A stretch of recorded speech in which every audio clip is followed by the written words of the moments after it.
Shalom Akim. First and foremost, I want to give all praise, honor, and glory to Yahweh Bahashem Yahushai. I want to give double honors to the elders and the apostles of Great Millstone that rule very well. And blessings to all the Akim out there that are doing the work in sincerity and truth on the four corners of the earth. Now, the topic of this study session is going to be based around Revelation chapter 7, verse 1. All right, this is one of the prophecies that are in the Bible. That is it's basically one of the basic prophecies that are in the Bible. I would say this is at the beginner level, you know, but sometimes like the Apostle Gabar said in his later videos, he said that sometimes you have to go back to basics to sometimes you have to go back to basics to just to brush up on it, so just in case that you won't forget it. All right, because I can actually attest to that, because I was actually a victim of that. I searched out like the harder things, and I understood them, but at the same time, the basics I forgot. Some of the basics I forgot, and I had to go back and touch up on them, and that's just something that we have to be mindful of. All right. Now I'm gonna break down the scriptures as I go along. I'm gonna go through the whole chapter, and as you can see, I got the tabs up. Right now, if you want to follow along with me with your Bible, you can. If you have a King James Bible, basically, or if you have the King James Bible 1611 with the Apocrypha in it, you can use that. If you want to follow along with me, you just want to go on the blue letter, I have the link in the description. And also I'm using the King James Bible Online.org, and if you want to go there as well, you can. Remember, the Apocrypha books are at the bottom right down here. All right, so go ahead and start reading this. Let me get Revelations again.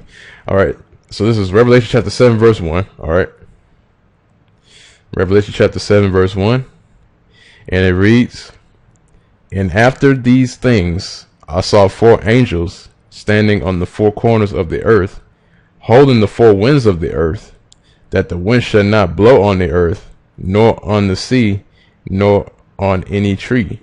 All right. "And I saw another angel ascending from the east, having the seal of the living power. And he cried with a loud voice to the four angels to whom it was given to hurt the earth and the sea." All right. So the four winds of the earth, basically on the four corners of the earth, right? And that's encompassing the whole earth. The four winds of the earth. All right. So actually, just out of curiosity, I'm gonna look up the word winds. Holding the four winds. All right. That says the Nemos.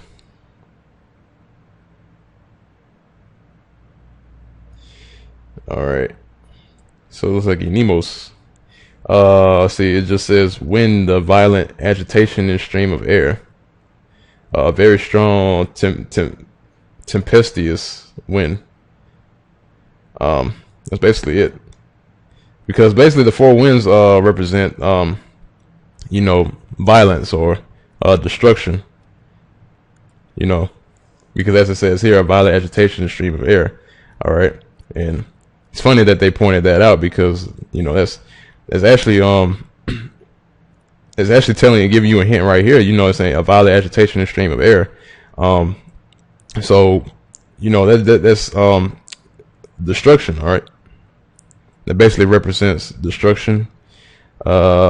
Just to make it specific, basically talking about like martial law, the mark of the beast, the RFID chip, the famine, race riots, which the race riots are already going on right now with the Mike Brown Ferguson riots.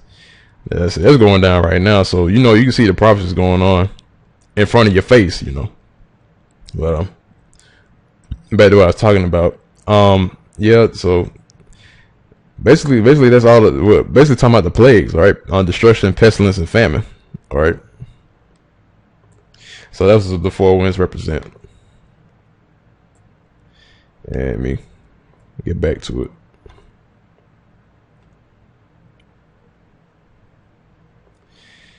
All right, so let me continue reading on. I'm at verse 3. All right, now the angel came, ascended from the east, having the seal of living power. Right, he cried with a loud voice to the four angels, and he said, "Oh, let me continue at verse 3, saying, hurt not the earth, neither the sea, nor the trees, till we have sealed the servants of our power in their foreheads." All right, in their foreheads. I'm gonna highlight that because I want to touch up on that as well. And I heard the number of them which were sealed, and there were sealed 144,000 of all the tribes of the children of Israel. All right, so that's 144,000 of all the tribes of the children of Israel. Now that's actually a small number, and I wish I had the tab up. I just thought about it. But yeah, man, 144,000 of all the tribes of Israel, man. That's a very small number, man. Because in Hosea chapter 1 verse 10, I'm gonna get it in a second. It says Israel is the sand of the sea. All right, and you can't number it. All right. But back at where it says till we have sealed the servants of our power in their foreheads. All right, and that's actually going back to Ezekiel chapter 9. All right.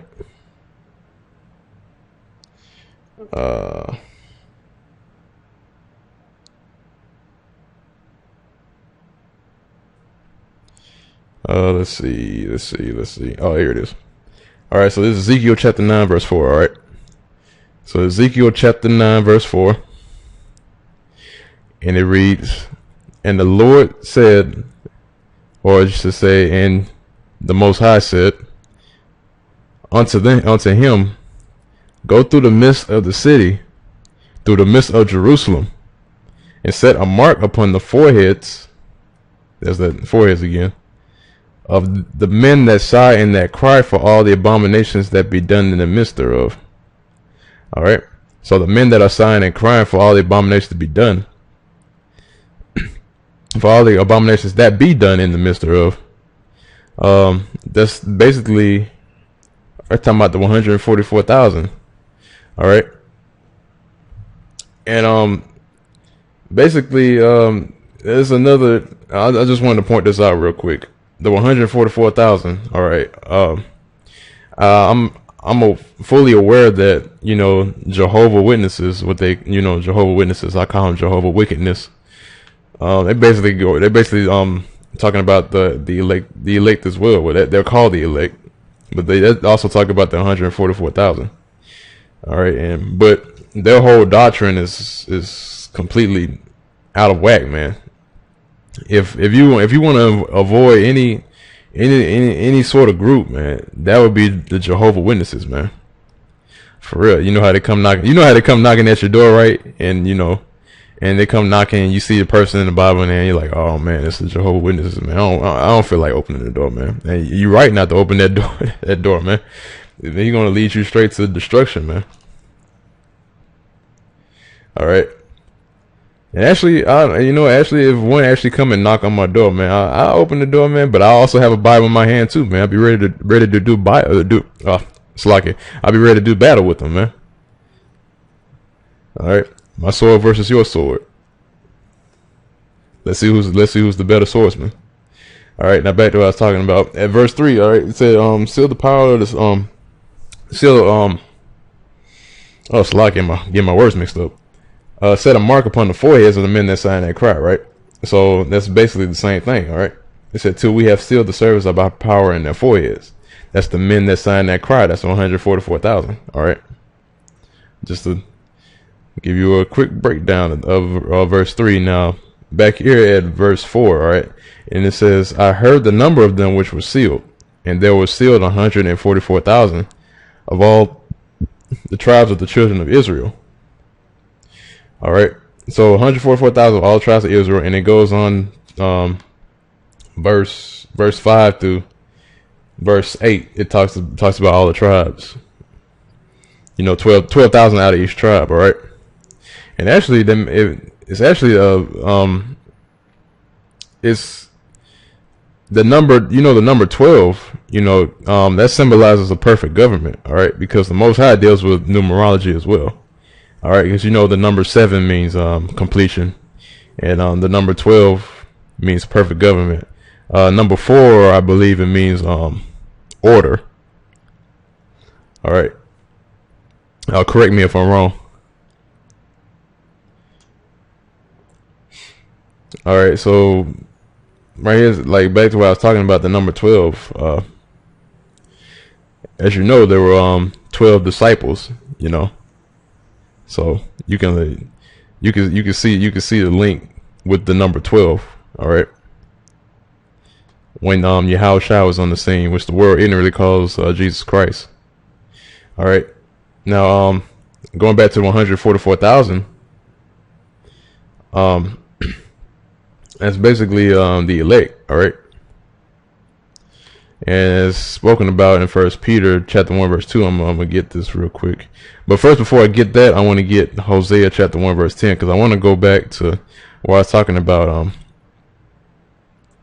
what I said with no Israel being the sand of the sea, where no man can number or measure. All right. So this is Hosea chapter 1 verse 10, all right? And it reads, "Yet the number of the children of Israel shall be as the sand of the sea, which cannot be measured nor numbered.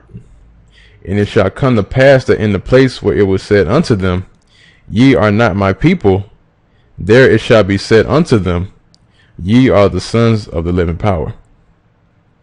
All right, so yet the number of the children of Israel shall be as the sand of the sea, all right, which no man can number or be measured. And 144,000, 12,000 out of each tribe, man, that's a grain of sand, man. Because Israel is scattered on the four corners of the earth, all right, and you can't count them, man. It's because Israel. Basically, man, it's in the process of time, man. It's like anybody can be an Israelite, man. Well, not saying that, you know, if you look at a so-called white man, say, oh well, he could be an Israelite, because you have to try the spirit as well, all right. But Israelites, man, they stick out like a sore thumb, man. You can look at a person and say, oh man, he's an Israelite, man. So yeah, man, like I was saying, they're the sand of the sea. All right. So 144,000, man, it's not that many. All right, now I want to go back to 1 Peter chapter 1 verse 2. All right, I want to get back to the elect, the 144,000. All right, so this is 1 Peter chapter 1 verse 2. All right, and it reads, "Elect, according to the foreknowledge of Yahweh the Father, through sanctification of the Spirit, unto obedience and sprinkling of the blood of Yahushua Mashiach. Grace unto you and peace be multiplied." All right. So elect. So the elect is according to the foreknowledge of the Most High, through sanctification of the Spirit, which is the cleansing of the Spirit, unto obedience and sprinkling of the blood of Yahushua Mashiach. Now, the obedience and the sprinkling of the blood of Yahushua, that is a whole nother topic, man, because that goes into why Yahushua even why he went on the cross, man. All right, and here's a mystery. Here's a mystery for you. Just to throw this at you, see if you know, if you can receive it, then you know. All praise to them. Yahweh Shem Yahshua. If you can't receive it, then you know I might have to go into that one as well, man. Because actually, on the Apostle Gabar actually went into that, man. You know who Yahushua died for, but we all know who Yahushua died for, man. He died for the elect. All right, that's who he died for. Remember what he said in the book of John? He said, "I pray for them. I pray not for the world, but for them that are given unto me." All right, roughly paraphrasing. So that's who he died for, man. He died for the elect, the sprinkling of the blood of Yahushua Mashiach. Those are the ones that's being shown mercy. All right, the elect. It's all about the elect. All right. Now going on to Romans chapter 11 verse 7, just to expound upon, saying that the elect is a small number, and not all Israel is gonna make it. All right, I'll just let you know right now, man. All Israel is not gonna make it, because you're gonna have the elect, you're gonna have the 1/3, all right, which is 33.3% of Israel, and then you're gonna have the 2/3, which is 66.6% of Israel. All right. Now it reads Romans chapter 11 verse 7. All right, it says, "What then? Israel hath not attained that which he seeketh for, but the election have obtained it, and the rest were blinded." All right. So he said, "What then?" He said, "Yeah." He said, "What then, man? What then? Israel hath not attained that which he seeketh for, but the election have obtained it, and the rest were blinded." All right. And we continue reading. "According as it is written, the Most High hath given them the spirit of slumber, eyes that they should not see, and ears that they should not hear, unto this day.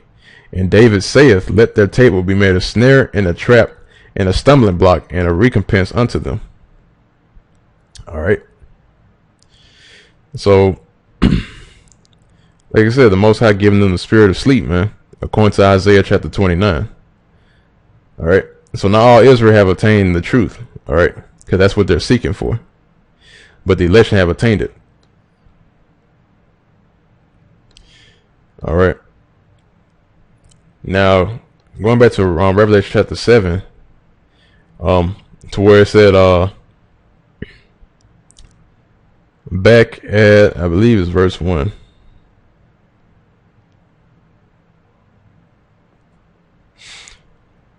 No, it's it's verse 2. Well, it's verse 1 and 2. All right, because I want to bring out Mark chapter 13 verse 27. All right, because remember, Israel was scattered. All right, the nation of Israel was scattered, to the four corners of the earth. All right, because mainly because we went against the law, statutes, and commandments. That's why, and we went off to worshiping, idols and things like that. But I want to bring this out just to expound upon that.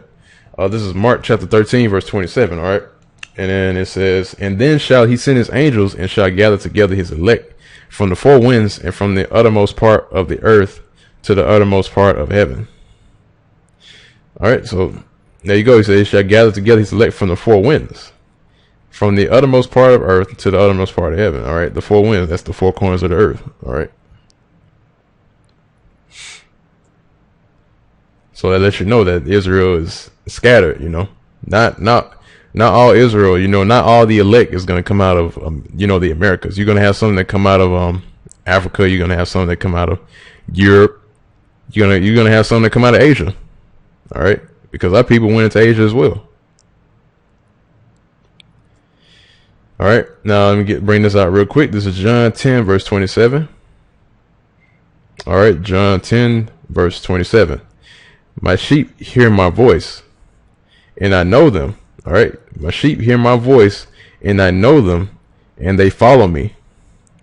And I give them eternal life, and they shall never perish, neither shall any man pluck them out of my hand." All right, "My Father which gave them me is greater than all, and no man is able to pluck them out of my Father's hand." All right, and so that's basically self-explanatory, man. He said, "My sheep hear my voice," man. Who's his sheep? He's talking about his elect, man. His elect hear his voice, and he knows them, and they follow him because they belong to him, man. They belong to the Heavenly Father and the Son. Like I said in the book of John, he said, I pray for them. I pray not for the world, but for them that the Heavenly Father that is given me. For he said, "Thine are mine," and so on. All right. So actually, I want to go back to 1 Peter real quick, just to bring out some more edification on the word elect, because I know it's eklektos. All right. So back at 1 Peter chapter 1 verse 2, where the word elect, the Greek word is eklektos. All right. and it means picked out, chosen. Picked out of the nation of Israel. All right, chosen out of the nation of Israel, chosen by the Most High. All right, because you have an elect within it. Well, you have a chosen within a chosen. All right, you have chosen people inside of a chosen nation. The chosen nation is Israel, and you're going to have a chosen people, which is the elect. All right, to obtain salvation through Yahweh Shai. All right. So choice, select. In other words, the best of its kind. Excellence, preeminent. Applied to certain individual Christians. Well, that's going off because basically it's applied to certain individual Israelites. That's what it should say. All right. Because let's see, is there any more on this? See if we can pick out any more of this stuff. Yeah, that's basically it.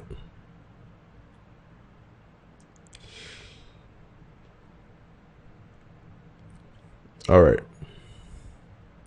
Because as you know, being Christianity means it's a religion, and you already know what religion means. Religion, which is religios or religio, it means to hold back or to keep. And what are they holding back, man? They're holding back the truth. All right.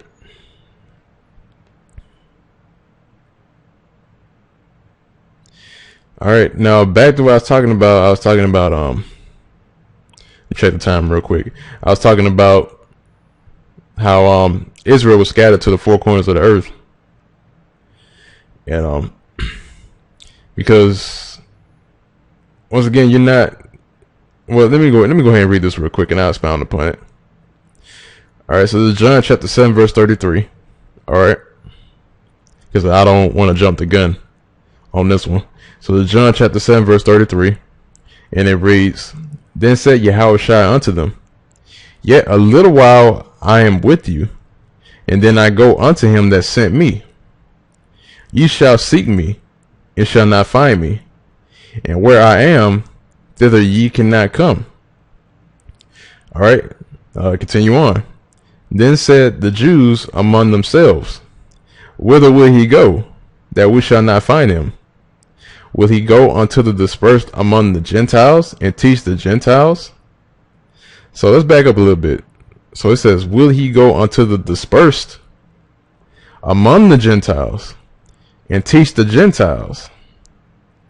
So wait a second, who's the dispersed that it's talking about? All right, who's the dispersed that he's talking about? Well, if you go to Ephesians chapter 2 verse 11, it'll tell you. All right, so it's Ephesians chapter 2 verse 11. Okay, so and it says, "Wherefore remember that ye being in time past Gentiles in the flesh, who are called uncircumcision, by that which is called the circumcision in the flesh made by hands."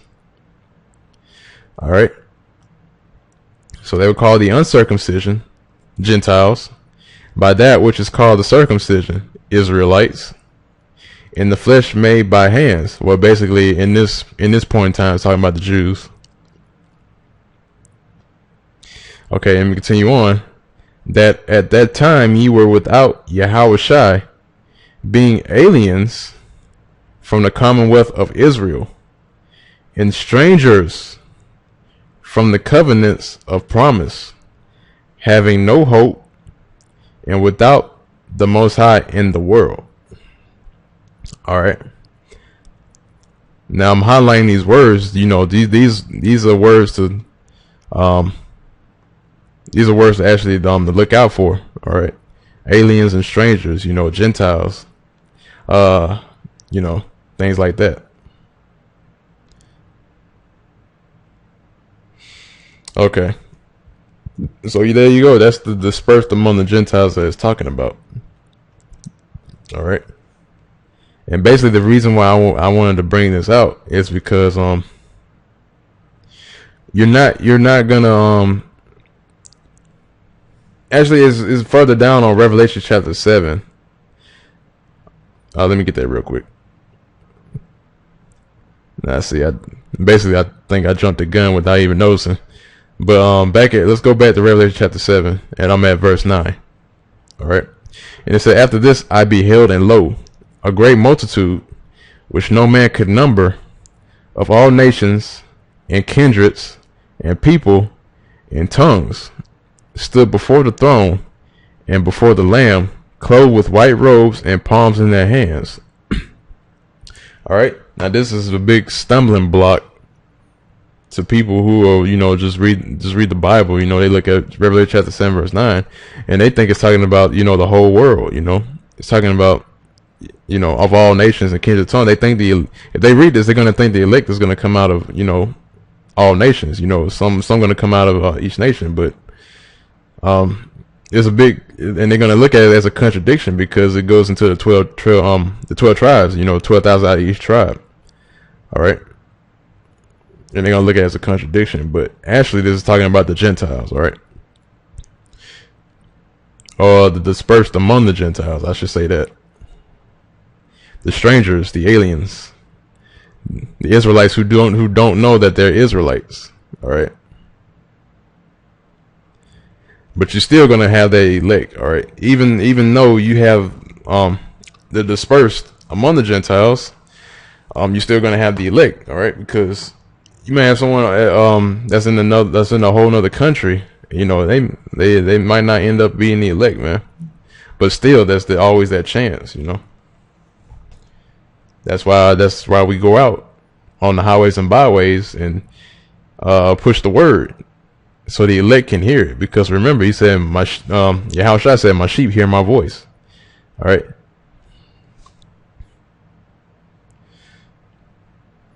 And let's see where I'm at. All right, back at verse 9. All right, say all kindreds of tongues and people, all nations. All right. So basically, the reason why I'm bringing this out because verse 9 in Revelation chapter 7. All right. Because because all Israel's not gonna come looking like John Shaft and Wesley Snipes, man, or Denzel Washington. All right, I'm just letting you know right now, man. You're not gonna. You're. I'm just be straight up, man. Like IUIC, man. That group, man. IUIC, they just don't. They don't have the spiritual eye, man. They just don't. And the reason why I say that is because, they're saying that, oh, you have an Edomite in your camp. And that's basically, they were directing that towards GMS Chicago and GMS Great Waters. I believe that's the somewhere in California. I think that's where that camp is. GMS Great Waters. But they're saying we had Edomites in our camp, man. But I said, wait a second. But you keep forgetting that, the Irish, our people were dwelling among the Irish. Well, our people were known as the Irish at one point.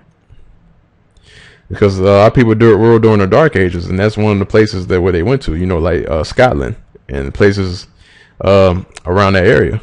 All right, because you had the Black Irish. So yeah, man, you're gonna have Israelites that's gonna look like Edomites, man. And that leads to Daniel chapter 9. All right. So here's Daniel chapter 9 verse 7. All right. Daniel chapter 9 verse 7, and it reads, "O Lord, righteousness belongeth unto thee, but unto us confusion of faces, as at this day." IUIC, confusion of faces. Confusion of faces, IUIC. I'm gonna keep saying that, man, because that group does not get it, man. "To the men of Judah, and to the inhabitants of Jerusalem, and unto all Israel that are near, and that are far off, through all the countries, whither thou hast driven them, because of their trespass, and that they have trespassed against thee. And there you go, man. That's why you have confusion of faces. Like I said before, man, that's why Israelites were scattered to the four corners of the earth. That's why I said that are near and that are far off. And through all the countries, whither thou hast driven them, because they trespass, that they have trespassed against thee. All right. So there you go, man. That's just a quick synopsis of, why we were scattered. All right.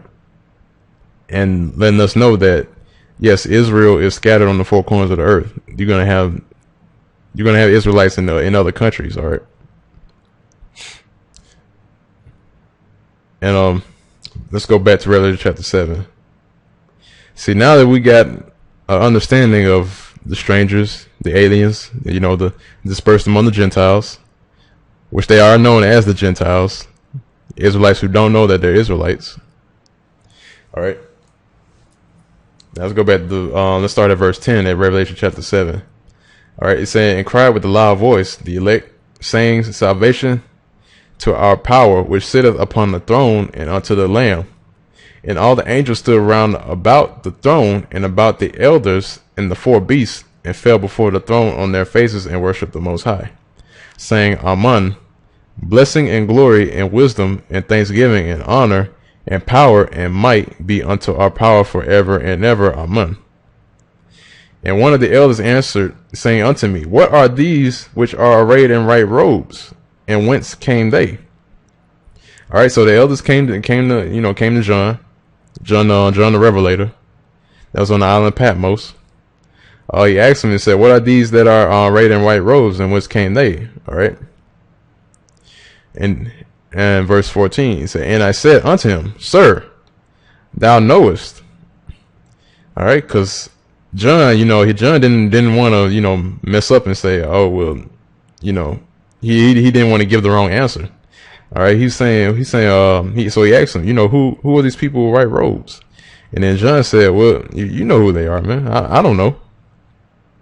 All right. And he said to me, these are they which came out of great tribulation, and have washed their robes and made them white in the blood of the Lamb. All right. It said, these are they which came out of great tribulation and have washed their robes and made them white in the blood of the Lamb. All right. So Revelation chapter 3 verse 10 is actually an example of that. If you want to write that down, that's completely up to you. Revelation chapter 3 verse 10, where it talks about the temptation. All right. The time of temptation. Roughly paraphrasing. All right. So, and also, I believe Matthew chapter 24, I believe that's where there's also another one where it says, he that endured to the end, the same shall be saved. All right. So really no flesh can be saved until Yahushua comes back. All right. So we're not saved yet. We're not out of the woods yet. We're close because these prophecies are coming to pass every day, and you can see it, man. The ones with the spiritual eye can see it. I put it to you like that. Verse 15. Therefore are they before the throne of the Most High, and serve him day and night in his temple, and he that sits on the throne shall dwell among them. All right. And actually, I got another scripture that I want to bring out before I read these last two verses. Back at verse 14, where it says, Sir, thou knowest. He said, these are they which came out of great tribulation. All right. So, all right, I'm gonna get 2nd Maccabees first. All right, so the 2nd Maccabees chapter 6, verse 1. No, I'm starting at verse 6. All right, and this is when the king of Athens, King of Athens was trying to get the Jews to depart from the law. All right. Yeah, give me a second. Somebody's about to knock on the door. Oh, wait. All right, Slakia. Had to answer the door real quick. It's okay. Back in 2nd Maccabees chapter 6, verse verse 6. All right, and it says, neither was it lawful for a man to keep Sabbath days or ancient fasts, or to profess himself at all to be a Jew. All right, and this was the this is when the king sent an old man of Athens, to compel the Jews to depart the laws of their fathers, to not to live after the laws of the Most High. All right, so they told them it wasn't lawful for them to profess themselves at all to be a Jew. All right, so if they couldn't call themselves a Jew, then what would they call themselves then? What would they end up calling themselves? They can't call themselves Jews. All right, they're basically they call themselves Athenians, man. They call themselves Athenians. They call themselves Greeks. What else? Romans. I'll give you an example, man. The books are in the New Testament, man. Corinthians, Galatians, what is it? Cappadocians. All right, Philippians. So they're calling themselves those names, man. To the ones that weren't following the law, statutes, and commandments anymore, the ones that the Jews call the uncircumcision, the one that lived from the law, statutes, and commandments, straight away from the covenants that were given unto us. So yeah, man. So if they couldn't call themselves Jews, then they had to call themselves, Greeks and Athenians, and so on and so forth. All right. And I want to bring this out real quick at Jeremiah chapter 10, verse 2. And basically, it says at Jeremiah chapter 10, verse 2, it says, thus saith the Most High, learn not the way of the heathen. All right. Learn not the way of the heathen. And be not dismayed at the signs of heaven, for the heathen are dismayed at them. All right. So that's coming out of the Most High's mouth, man. He said, learn not the way of the heathen, man. You're supposed to be learning the customs of your forefathers. I'm talking to the Israelites that know that they are Israelites, who are tuning into this video. All right. Say, learn not the way of the heathen. All the stuff you see around here, man, that's why you got to go. That's why you got to go into, the origin of things, man. That's why you got to go into, like birthdays, the virgin birth, that deception, the virgin birth deception. You got to go into, what else did they have around here? You got to go into the holidays, man, so-called holidays, like Christmas and Halloween and stuff like that the heathen celebrates, things like that, man. You have to be weary of things like that. You have to go back into the origins of where they come from. All right. That's why the scriptures say, man, my people are destroyed for lack of knowledge. All right. Well, so yeah, man, just a quick synopsis to learn out the way of the heathen, man. Just go into the origin of things, man, and you'll understand. Especially birthdays, man. That's something you definitely shouldn't be celebrating, birthdays. All right, now this should be the last scripture that I want to bring out before I go back to Revelations. So this 1 Corinthians chapter 12, verse 1. All right, and it reads, now concerning spiritual gifts, brethren, I would not have you ignorant. Ye know that ye were Gentiles, carried away unto these dumb idols, even as ye were led. All right, you know that you and Gentiles, you know that you were Gentiles, carried away unto these dumb idols, even as ye were led. All right, so there we go, man. You know that you were Gentiles, carried away unto these dumb idols. Man. Basically talking to the brothers that are woken up, man. That's how I see it. It said, you know you were Gentiles, carried away unto these dumb idols, even as you were led, but you came back to your true nationality. All right. But that's basically it. I'm gonna go back to Revelation chapter 7, verse 16. All right. It said, they shall hunger no more, neither thirst any more, neither shall the sun light on them, nor any heat. For the Lamb which is in the midst of the throne shall feed them, and shall lead them unto living fountains of water, and the Most High shall wipe away all tears from their eyes. All right. So he said, he that believeth on me, as the scripture said, out of his belly shall flow rivers of living water. All right. And he says, the meat that I give them, Yahushua said this, the meat that he gives them. All right, he said that they shall never hunger anymore. All right. So that's basically it for Revelation chapter 7, man. Hopefully, you brothers, you up and coming brothers, are edified by this, and I hope this actually woke some of you up. And basically, I'm talking to you so-called Negroes, Latinos, and Native Americans. All right, from North America to Mexico to South America. All right, most of the northern tribe is in South America. All right. Like, like the Colombians, the Uruguayans, let's see, Colombians, and you also have Puerto Ricans, you got Dominicans, and so on and so forth. So, like I said, man, once again, man, I hope this woke some of you brothers up, man. I hope this will edify to the up and coming brothers. All right. So, that's it for this study session. Once again, I want to give all praise, honor, and glory to Yahweh Hashem Yahushai. I also want to give double honors to the elders, the apostles, the great millstone that rule very well, and blessings to all the Akim that are out there on the highways and byways pushing His word in all sincerity and truth. All right, and with that, I'm gonna say Shalom.